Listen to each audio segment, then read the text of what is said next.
2012년 1월 4일 포첸의 수많은 게시물 사이에 이미지 하나가 올라왔습니다. 검은 배경의 흰 텍스트. 안녕하세요. 우리는 매우 지능이 높은 사람들을 찾고 있습니다. 이 이미지 안에 숨겨진 메시지가 있습니다.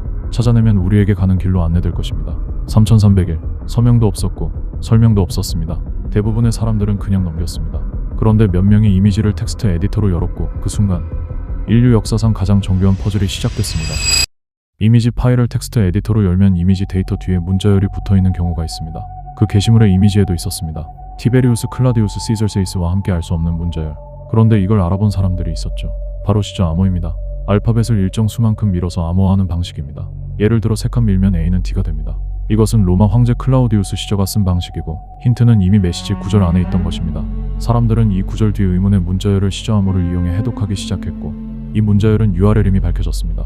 이 주소를 접속하자 우리 사진 하나가 있었습니다. 그리고 또 다른 메시지. 이건 가짜야. 진짜 메시지는 어디 있는지 아직 모르나 보네. 이를 본 사람들은 대부분 포첸에 올라온 이미지로 돌아갔습니다. 잘못된 길이라고 믿은 것이죠. 하지만 모든 수수께끼가 그렇듯 중요한 것은 눈앞에 보이지 않습니다. 메시지 안에는 중요한 단어가 포함되어 있었죠. 아웃과 게스였습니다. 이 두 단어를 합치면 아웃게스로 암호학 전문가라면 모두가 알고 있는 암호 해독 프로그램이었습니다. 이 프로그램에 우리 사진을 넣으니 또 다른 암호들과 웹사이트 주소가 나왔습니다. 이 사이트는 레딧의 어느 서브레딧 사이트였습니다. 이것은 사이비 종교 관련 서브레딧이었죠. 서브레딧에는 의미 없어 보이는 텍스트들만 가득했습니다. 그리고 이미지 2개. 첫 번째 이미지를 아웃게스로 분석했습니다.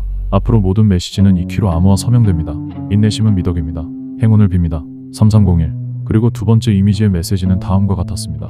답은 항상 눈앞에 있습니다. 실제로 답은 가까운 곳에 있었죠. 서브레딧 사이트 상단에 이상한 고대 문자로 보이는 이미지가 있었습니다. 이것은 20진법을 사용한 고대 마야 숫자였고 이를 해독하자 다음과 같은 숫자열이 나왔습니다. 그리고 이 숫자열을 서브레딧 작성자의 아이디에 비교해보니 겹치는 숫자가 발견이 되었죠. 그리고 그 사이사이에 존재하는 각각의 알파벳, 예를 들어 A는 10, E는 14로 대입시킨 후 서브레딧 게시글의 문자를 해독하기 시작했습니다. 참고로 이 암호는 비제네르 암호라고 하는데 설명이 길어지니 생략하겠습니다. 아무튼 게시글을 해독하다 보니 어떠한 문장이 나왔습니다. 이 문장은 불핀치 신화의 메베너전 중 The Lady of the Fountain 챕터 원문이었죠. 이 책을 찾게 된 사람들은 멘탈이 완전히 나가버렸습니다. 왜냐하면 앞선 암호 중 북암호의 키가 있었거든요. 북암호는 간단합니다. 특정 줄과 특정 단어 위치를 숫자로 표기해서 메시지를 만드는 방식입니다. 예를 들어 이 암호 중 3대에는 세 번째 줄의 두 번째 단어를 말합니다. 사람들은 The Lady of the Fountain 원본 챕터 833줄짜리 책을 구해 암호를 해독했고 그 결과 이 번호로 전화하시오 라는 메시지를 획득했죠. 해당 번호로 전화를 걸자 다음과 같은 음성이 나왔습니다. 잘했습니다. 원본 이미지와 관련된 새 소수 중 3301이 그 하나입니다. 나머지를 찾으십시오. 사람들은 처음 포첸에 올라온 이미지의 사이즈를 확인했습니다. 세로 509, 가로 503 모두 소수였습니다. 이후 이 세 숫자를 모두 곱한 값으로 URL 주소를 만들어 접속했습니다. 그곳엔 매미 이미지와 함께 카운트다운 타이머가 떴습니다. 이 시점에서 인터넷 전체가 들썩이기 시작했죠.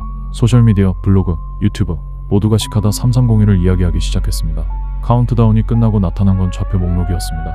14개 위치, 5개 국가, 미국, 호주, 폴란드, 프랑스 그리고 한국. 인터넷 퍼즐이 갑자기 현실 세계로 튀어나왔습니다. 그리고 놀라운 건 한국 좌표를 찾아간 외국인이 있었던 것입니다. Exit 1 and the bike shelter over here. So I got it right there. Oh. Yeah, it's taped. You can see the corners. 그곳엔 매미 그림이 그려진 QR코드 포스터가 붙어 있었습니다. QR을 스캔하면 또 이미지, 아웃게스로 열면 또 메시지, 그 안에 경고가 있었습니다. 지금까지 너무 많이 공유했습니다. 우리는 최고의 사람을 원하지 추종자를 원하지 않습니다. 이 시점에서 한 가지가 분명해졌습니다. 이것은 개인이 만든 게 아닌 것이죠. 전 세계 5개국에 직접 포스터를 붙인 조직이 있다는 뜻이었습니다. 많은 사람들이 두 가지 가능성을 떠올렸습니다. 정보기관이거나 고도로 조직된 집단이거나. 이후 암호는 이전과 같은 방식으로 풀어졌습니다. 이미지를 아웃게스에 넣고 그 암호를 책을 이용해 푸는 방식이었습니다. 그리고 또 다시 어느 웹사이트로 안내했죠. 이 사이트에는 어느 파일이 있었는데 평범한 파일이 아니었습니다. 바로 운영체제 파일이었죠.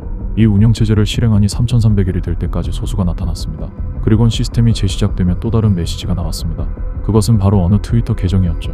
그 계정엔 이진수로 쓰인 수천 개의 게시글이 있었고 이를 모두 합치면 하나의 암호화된 파일이 됐습니다. 그리고 암호키는 OS 안에 있던 어느 음악이었습니다.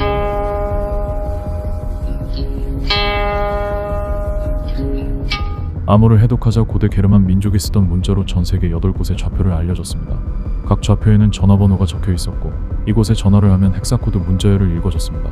그 헥사코드 문자열을 변환하니 다시 다크웹 주소가 나타났고 그곳에 들어간 사람들은 다시 한번 완전히 멘탈이 나가버렸습니다. 수학, 논리, 철학 등 19개의 문제가 기다리고 있었죠. 이것이 마지막 퍼즐인 것으로 추측됩니다. 이후 1년 뒤인 2014년에 새로운 퍼즐이 등장했습니다. 하지만 이번엔 너무나 어려웠던 나머지 지금까지도 해독되지 못하고 있죠. 현재까지 최종적으로 약 20명이 발탁되어 프라이버시 보호 도구 개발 작업을 했다고 알려졌습니다. 하지만 현재까지 더 이상의 퍼즐은 공개되지 않았고 사람들은 흥미를 잃어버렸죠. 그 이후로는 완전히 자취를 감춰버렸습니다.